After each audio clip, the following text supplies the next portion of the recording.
Welcome back. Today we're going to pause the historical timeline and look at the ideological foundations of the American Revolution. We'll concentrate on enlightened thinkers like John Locke and on individuals like Thomas Paine and Thomas Jefferson and the documents that pushed the American colonies into a full-blown war with England. It's Revolutionary Road, Part 2. To understand where the ideas for independence came from, we must remember the Enlightenment, which was a movement in Europe in the 17th and 18th centuries that led people to challenge the authority of absolute monarchs and the established churches of the day. Let's remember from our world history the reigns of Louis XIV in France, Frederick the Great in Prussia, Peter the Great in Russia, and the dominant role the Catholic Church had played for centuries. Leaders of the Enlightenment included John Locke, Jean-Jacques Rousseau, Baron de Montesquieu, and Voltaire. And these enlightened thinkers argued that logic and reason would allow people to take control of their governments, and that these governments should be based on the principles of liberty, progress, natural rights, and reason. Those reading came away with a different view on how their relationship with the King of England should continue going forward. Those reading in the colonies included people like Thomas Jefferson, Benjamin Franklin, James Madison, and George Mason. All of these individuals were influenced by the works of the Enlightenment, as they believed that the king had promised rights to the colonists in colonial charters before denying them through the series of acts passed through Parliament after the French and Indian War. These individuals produced the documents that would help cultivate an American identity: the Declaration of Independence, the Virginia Declaration of Rights, the Constitution, the Virginia Statute for Religious Freedom, and the Bill of Rights. These are all documents that we will consider in due time. The one constant in the ideology of the American Revolution was John Locke, a British philosopher who had the biggest impact on the thinking of the revolutionary generation. Let us boil the thinking of Locke into three big ideas. First, the existence of natural rights, things like life, liberty, and property, all things that are guaranteed to everyone and cannot be taken away by governments. Second, Locke argued about the existence of a social contract. He argued that since the government's power comes from the people, they will agree to obey the laws, establishing a system of ordered liberty. Lastly, Locke claimed that people had a right to overthrow abusive governments that violated the natural rights of the people. These ideas were radical and challenged centuries of thinking on philosophy and government, especially in the American colonies after the French and Indian War. The first document we will look at will be Thomas Paine's Common Sense. Written in 1776, Common Sense offered a strong attack against the King of England. In it, Paine argued that the American colonies would be better off without the king and should immediately seek independence. Paine portrayed the king as a villain who was exploiting the colonies economically through taxes and restrictions on trade.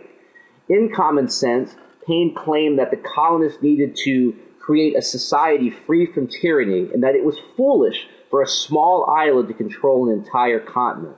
Common Sense was widely read in the colonies, and many people liked Paine's message of independence. George Washington said of the pamphlet, "I find Common Sense is working powerful change in the minds of many men." Washington was right. The colonists were moving towards independence in the time after Lexington and Concord. But this movement toward independence was not moving as quickly as some liked. In the wake of the fighting at Lexington and Concord, the Second Continental Congress convened in Philadelphia in May 1775. On June 14th of that year, the Congress created the Continental Army with George Washington as its commander. Washington was the obvious choice, given his experience during the French and Indian War. On July 8, 1775, the colonists sent the Olive Branch Petition, which was their final offer at reconciliation with Great Britain. It affirmed their loyalty to the king if only he would consider some of their grievances. This was rejected, as the king had already declared the colonists to be in rebellion before even reading the document. And by the summer of 1776, independence became the goal, with individuals like Richard Henry Lee leading the call. He said, "Resolved that these united colonies are, and of right ought to be, free and independent states, that they are absolved from all allegiance to the British crown, and that all political connection between them and the state of Great Britain is and ought to be totally dissolved, that a plan of confederation be prepared and transmitted to the respective colonies for their consideration and approbation." The Congress listened to this call and created a commission of 5 tasked with drafting a formal statement declaring independence. The committee included Benjamin Franklin, Robert Livingston, Roger Sherman, John Adams, and a 33-year-old planter and lawyer from Western Virginia, Thomas Jefferson, who is credited with being the document's primary author. In the Declaration of Independence, one can find the influences of John Locke and Thomas Paine throughout the document. Let's look at what the Declaration does by considering a few passages. The document's introduction: we hold these truths to be self-evident, that all men are created equal, that they are endowed by their Creator with certain unalienable rights, and among these are life, liberty, and the pursuit of happiness. I am sure is one of those things that you guys had to memorize in elementary school. What it does is it highlights John Locke's natural rights, life, liberty, and property, with a Jeffersonian tweak, substituting pursuit of happiness for property, things that would be one and the same to an American in the 18th century. And we'll consider Jefferson's idea of equality in just a minute. The document further states that to secure these rights, governments are instituted among men, deriving their just powers from the consent of the government. Here was Locke's idea that government's power comes from the people, and that the role of government was to protect these rights through a social contract. On this government, the Declaration claims that whenever any form of government becomes destructive of these ends, it is the right of the people to alter or abolish it and to institute new government. Here is Locke's idea that people have a right to overthrow governments that abuse the natural rights of the people. The Declaration provides reasons for the colonists' move towards independence, stating, "The history of the present King of Great Britain is a history of repeated injuries and usurpations, all having in direct object the establishment of absolute tyranny over these states. To prove this, let the facts be submitted to a candid world." What the colonists do at this point is they provide a list of 27 grievances against the king. And each of the grievances I'm going to provide you, we should be able to link to an event we've already discussed. For quartering large bodies of armed troops among us, obviously a reference to the Quartering Act. For protecting them by a mock trial from punishment for any murders which they should commit on the inhabitants of these states, Boston Massacre. For cutting off our trade with all parts of the world, the British mercantile policy. And then for imposing taxes on us without our consent, any of the taxes passed after the French and Indian War. The Declaration of Independence will be accepted on July 4th, 1776, officially breaking ties with England and starting America's war for independence. Of course, the first shots of this war had been fired May of 1775, but now the focus of the war is very different. And one thing that they will do immediately is really start to push for a military aid with France, as they're going to need some help against the world's dominant power.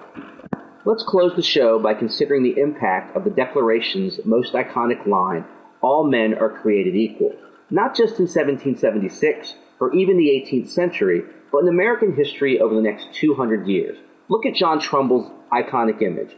Who do you not see? You do not see women, you do not see African Americans, you do not see Native Americans, you do not see poor white farmers. What you do see are a group of affluent white men.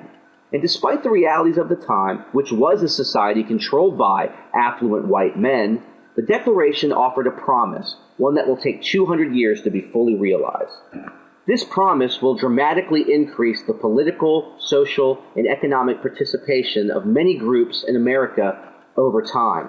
Politically, in 1848, women at Seneca Falls will amend Jefferson's text to read, "We hold these truths to be self-evident, that all men and women are created equal."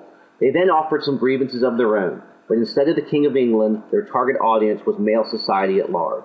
In 1870, African Americans will possess the right to vote through the 15th Amendment. This was a long way from the days of slavery. In 1920, women secured the franchise, 172 years after the Seneca Falls Convention, with the passage of the 19th Amendment to the Constitution.